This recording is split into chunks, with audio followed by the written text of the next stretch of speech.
오늘 들려드릴 이야기는 한 분이 보내주신 어린 시절의 소중한 추억입니다. 시골 마을에서 자란 한 소년과 작은 강아지의 아름다운 만남, 그리고 평생을 함께한 우정에 관한 이야기입니다. 때로는 말없는 친구가 주는 위로가 얼마나 큰 힘이 되는지, 그리고 그 소중한 추억들이 어떻게 우리 삶의 버팀목이 되어주는지 함께 느껴보시기 바랍니다. 안녕하세요. 제가 10살 무렵이었습니다. 지금도 그날의 기억이 생생합니다. 회색빛 하늘에서 굵은 빗방울이 떨어지던 늦가을 오후였어요. 학교에서 집으로 돌아오는 길, 평소보다 서둘러 걸었던 기억이 납니다. 비에 젖지 않으려고 작은 발걸음을 재촉하며 흘길을 따라 걷고 있었죠. 그때였습니다. 길가 큰 느티나무 아래 뭔가 작은 것이 웅크리고 있는 게 보였어요. 처음엔 그냥 낙엽더미인 줄 알았습니다. 하지만 가까이 다가가자 그것은 손바닥만한 작은 강아지였어요. 온몸이 비에 흠뻑 젖어 있었고 작은 몸을 부들부들 떨고 있었습니다. 강아지는 저를 올려다봤어요. 그 눈빛을 지금도 잊을 수가 없습니다.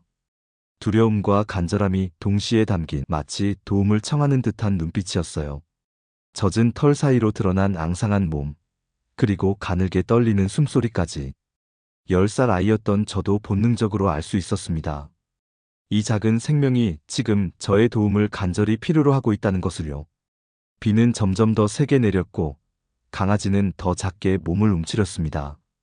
저는 망설이지 않고 제가 메고 있던 낡은 책가방에서 수건을 꺼내 강아지를 감싸 안았어요. 작고 차가운 몸이 제 품에 안겨오는 순간 뭔가 운명적인 느낌이 들었습니다. 그때는 몰랐지만 그 순간이 제 인생에서 가장 소중한 만남의 시작이었던 거죠. 강아지는 제 품에서 조금씩 떨림을 멈추기 시작했어요. 마치 안전한 곳을 찾았다는 듯 작은 코를 킁킁거리며 저를 냄새 맡더군요. 그 모습이 얼마나 사랑스럽던지 지금 생각해도 가슴이 따뜻해집니다. 비 오는 그 늦가을 오후, 저와 작은 강아지는 그렇게 서로를 만났습니다. 집으로 향하는 길, 제 마음은 복잡했습니다. 이 작은 생명을 그냥 두고 갈 수는 없었지만 엄마가 과연 허락해 주실지 걱정이 앞섰거든요. 우리 집은 그리 넉넉한 형편이 아니었고 엄마는 늘 알뜰살뜰하게 살림을 꾸려나가셨습니다. 강아지 한 마리를 더 키운다는 건 분명 부담이 될 터였죠. 하지만 품에 안긴 강아지를 내려놓을 수가 없었어요. 작은 심장이 제 가슴에 닿아 뛰는 게 느껴졌고 가끔 작은 신음소리를 내며 제게 더 바짝 달라붙는 모습을 보니 더욱 그럴 수 없었습니다. 그래서 결심했어요. 일단 집으로 데려가서 엄마께 사정해 보자고요. 대문을 열고 들어서는데 마당에서 빨래를 걷고 계시던 엄마가 저를 보셨어요. 그리고는 제 품에 안긴 작은 덩어리를 발견하시고는 즉시 놀라신 표정을 지으셨습니다. 이게 뭐니? 엄마의 목소리에는 당황스러움이 묻어 있었어요. 엄마, 비에 젖어서 떨고 있었어요. 그냥 둘 수가 없었어요. 저는 떨리는 목소리로 사정했습니다. 엄마는 한참 동안 저와 강아지를 번갈아 보시더니 깊은 한숨을 내쉬셨어요. 우리가 지금 개 키울 형편이 되니? 밥도 제대로 못 먹여주는데. 하지만 엄마의 목소리에는 화가 섞여 있지 않았어요. 오히려 걱정과 안타까움이 더 많이 묻어 있었죠. 저는 엄마 앞에 무릎을 꿇고 앉았어요. 엄마, 제발요. 제가 잘 키울게요. 제 밥을 나눠줄게요. 간절한 마음으로 매달렸습니다. 그때 강아지가 작은 울음소리를 냈어요. 마치 자신도 함께 매달리는 것처럼요. 엄마는 그 소리를 듣고는 결국 고개를 저으셨어요. 그리고는 어휴, 정말 하시며 부엌으로 들어가시더니 따뜻한 우유 한 그릇을 가지고 오셨어요. 일단 이것부터 먹이고 보자. 그 순간 저는 알았어요. 엄마가 허락해 주신다는 걸요. 강아지는 우리 집에 들어온 지 며칠 만에 완전히 우리 가족의 일원이 되었습니다. 처음에는 이름도 없이 그냥 강아지라고 불렀는데 나중에는 자연스럽게 복이라고 부르게 되었어요. 복을 가져다주는 강아지라는 뜻이었죠. 복이는 정말 신기하게도 우리 집의 모든 규칙을 금세 익혔어요. 밥 먹을 때는 밥상 옆 자기 자리에 조용히 앉아서 기다렸고 저녁이면 아궁이 옆 따뜻한 자리에서 몸을 둥글게 말고 잠이 들었습니다. 아침이면 저보다 먼저 일어나서 꼬리를 흔들며 저를 깨우기도 했죠. 엄마는 처음엔 걱정하셨지만 점점 보기를 예뻐하시게 되었어요.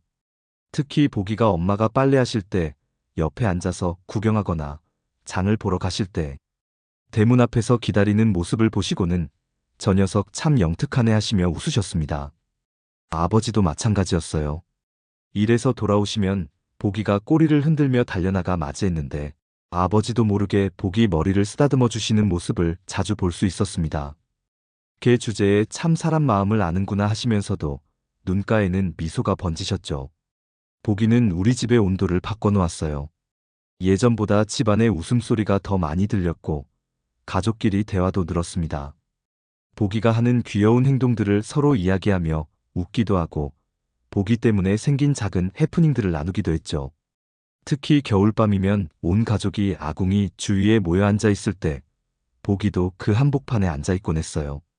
장작불이 타닥타닥 소리를 내며 타오를 때 보기의 털이 불빛에 반짝이는 모습이 참 아름다웠습니다. 그런 순간이면 우리는 정말 완전한 가족이라는 느낌을 받았어요. 학교 생활이 힘들 때마다 보기는 제게 커다란 위로가 되어 주었습니다. 그 시절 학교에서는 공부 못하는 아이들에게 참 가혹했어요.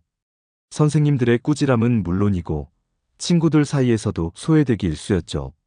특히 제가 시골 아이라는 이유로 도시에서 온 아이들에게 무시당할 때가 많았어요. 그런 날이면 집에 돌아와서도 마음이 무거웠습니다. 하지만 대문을 열고 들어서는 순간 보기가 꼬리를 온몸으로 흔들며 달려오는 모습을 보면 하루의 모든 상처가 치유되는 것 같았어요. 보기에게는 제가 공부를 못하든 친구들에게 무시를 당하든 전혀 상관없었거든요. 돌아온 것만으로도 세상에서 가장 기뻐하는 모습을 보여주었으니까요. 특히 아버지가 술에 취해 화를 내실 때는 보기가 제게 더욱 소중한 존재였어요. 아버지는 평소에는 온화하신 분이었지만 가끔 일이 잘 안 풀리시거나 스트레스가 쌓이시면 술을 드시고 화를 내시곤 했어요. 그럴 때면 온 집안이 얼어붙은 것 같았죠. 그런 밤이면 보기는 어김없이 제 방으로 찾아왔어요. 그리고는 제 침대 옆에 조용히 앉아서 작은 혀로 제 손을 살살 핥아주었습니다. 마치 괜찮다, 내가 여기 있다고 말하는 것 같았어요. 보기의 따뜻한 체온과 부드러운 털 촉감, 그리고 규칙적인 숨소리를 들으며 저는 안정을 찾을 수 있었습니다. 때로는 보기와 함께 밤하늘을 바라보며 하루 있었던 일들을 이야기하기도 했어요. 물론 보기는 말을 할 수는 없었지만 고개를 갸웃거리며 제 이야기를 들어주는 것 같았어요. 그런 순간들이 쌓여서 보기는 제게 단순한 애완동물이 아닌 진정한 친구가 되어 주었습니다. 보기와 함께한 사계절은 정말 아름다웠습니다.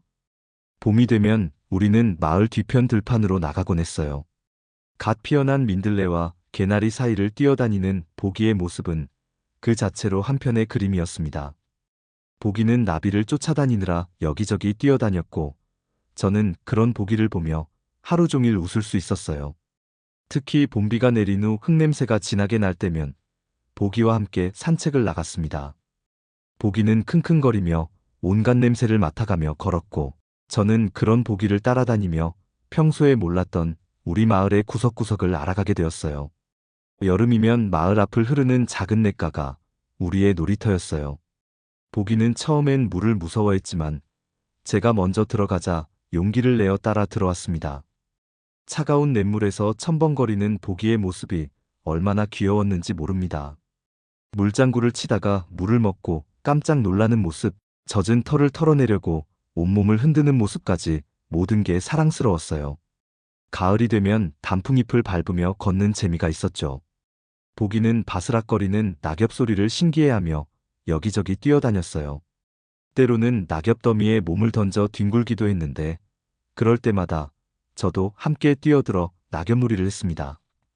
가을 햇살 아래서 함께 뛰노는 그 시간들이 얼마나 소중했는지 몰라요. 겨울은 우리에게 가장 특별한 계절이었어요. 눈이 오면 보기는 신이 나서 눈 위를 뛰어다녔고 저는 보기와 함께 눈사람도 만들고 눈싸움도 했습니다.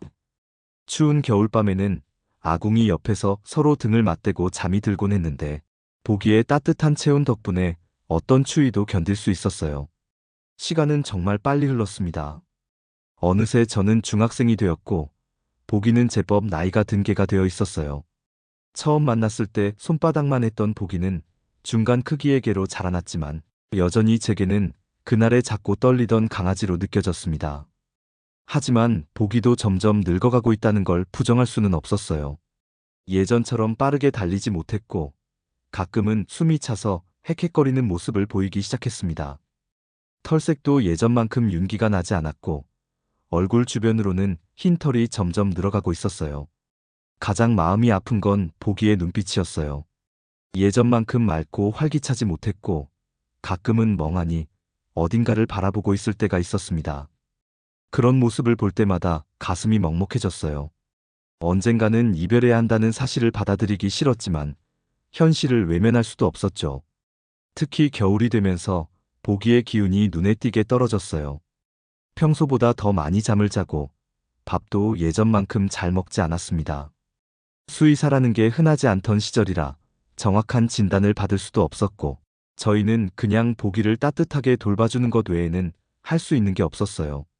그 무렵부터 저는 보기와 함께하는 시간을 더욱 소중히 여기게 되었습니다. 학교에서 돌아오면 제일 먼저 보기에게 달려갔고, 밤에는 더 오래 보기와 함께 시간을 보냈어요. 마치 그 시간들을 더 많이 쌓아두고 싶은 마음이었달까요. 보기도 그런 제 마음을 아는 것처럼 예전보다 더 자주 제 곁에 머물렀습니다. 힘들어하면서도 꼬리를 흔들며 저를 맞이해 주었고, 제가 슬퍼할까봐 아픈 기색을 숨기려고 애쓰는 것 같았어요. 그해 겨울은 유난히 춥고 길었습니다. 보기의 상태는 계속 나빠져갔고, 저희 가족은 모두 불안한 마음으로 하루하루를 보내고 있었어요. 보기는 이제 거의 움직이지 못했고, 대부분의 시간을 아궁이 옆에서 보냈습니다. 그날도 평소와 다를 바 없는 아침이었어요. 학교에 가기 전에 보기를 쓰다듬어 주었는데, 보기가 평소와 달리 제 손을 오래 하차 주었어요. 그때는 그게 마지막 인사인 줄 몰랐습니다. 그냥 보기야, 학교 다녀올게. 잘 있어 하고 나왔거든요. 학교에서 돌아온 건 오후 늦은 시간이었어요. 평소라면 보기가 현관에서 저를 맞이해 줬을 텐데, 그날은 어디서도 보기 소리가 들리지 않았습니다. 이상해서 아궁이 쪽으로 가보니 보기가 평소 자리에 조용히 누워 있었어요. 처음에는 자는 줄 알았어요. 보기야 하고 불러봤지만 반응이 없었습니다. 가까이 다가가서 보기를 만져보는 순간 저는 깨달았어요. 보기가 조용히 세상을 떠났다는 것을요. 보기는 평화로운 표정으로 눈을 감고 있었어요. 고통스러워하지도 않았고 편안한 모습이었습니다. 하지만 제게는 그 순간이 세상이 무너지는 것 같았어요. 보기에 차가워진 몸을 안고 저는 하염없이 눈물을 흘렸습니다. 엄마와 아버지도 보기의 죽음을 슬퍼하셨어요. 특히 엄마는 보기가 참 좋은 강아지였는데 하시며 눈시울을 붉히셨죠. 온 가족이 보기를 얼마나 사랑했는지 그때 비로소 깨달았어요. 우리는 보기를 마을 뒤편 언덕에 묻어주었습니다. 보기가 살아생전 좋아하던 들판이 내려다 보이는 곳이었어요. 작은 무덤 앞에서 저는 보기와의 추억들을 하나하나 떠올리며 마지막 인사를 했습니다. 보기가 떠난 지 벌써 수십 년이 흘렀습니다. 저는 어른이 되었고 결혼도 하고 아이들도 키웠습니다. 하지만 보기와의 추억은 여전히 제 마음속 가장 깊은 곳에 살아있어요. 힘든 일이 있을 때마다 저는 보기를 떠올립니다. 비 오던 그날 처음 만났던 순간부터 마지막 인사까지의 모든 기억들이 저에게 힘을 줍니다. 보기가 보여준 무조건적인 사랑과 충성심, 그리고 말없는 위로가 지금도 제게는 큰 가르침이 되고 있어요. 특히 제 아이들이 어려움에 처했을 때 저는 보기가 저에게 해주었던 것처럼 묵묵히 곁에 있어주려고 노력합니다. 말로 위로하는 것보다 때로는 그냥 함께 있어주는 것이 더 큰 힘이 된다는 걸 보기에게서 배웠거든요. 가끔 길가에서 버려진 동물들을 보면 그날의 보기가 떠오릅니다. 그리고 가능한 한 도움을 주려고 노력해요. 보기가 제게 준 사랑을 다른 생명들에게도 나눠주고 싶은 마음이에요. 지금도 시골길을 걸을 때면 보기와 함께 뛰놀던 추억이 생생하게 떠오릅니다. 그 시절의 순수했던 마음, 작은 것에도 기뻐했던 행복한 시간들이 그리워지죠. 보기는 제게 사랑이 무엇인지, 진정한 우정이 무엇인지 가르쳐준 최고의 선생님이었어요. 보기와의 만남은 분명 운명이었다고 생각해요. 그 비 오던 날, 제가 그 길을 지나가지 않았다면, 아니면 그냥 지나쳤다면 어떻게 되었을까요? 하지만 우리는 만났고, 서로에게 최고의 친구가 되어 주었습니다. 앞으로도 저는 보기와의 추억을 가슴 깊이 간직하며 살아갈 것입니다. 그리고 언젠가 저도 이 세상을 떠날 때가 되면 보기가 다시 꼬리를 흔들며 저를 맞이해 줄 것이라고 믿고 있어요. 그때까지 저는 보기에게서 배운 사랑과 따뜻함을 잃지 않고 살아가려고 합니다. 보기야, 고마웠어. 너와 함께한 시간들은 정말 행복했어.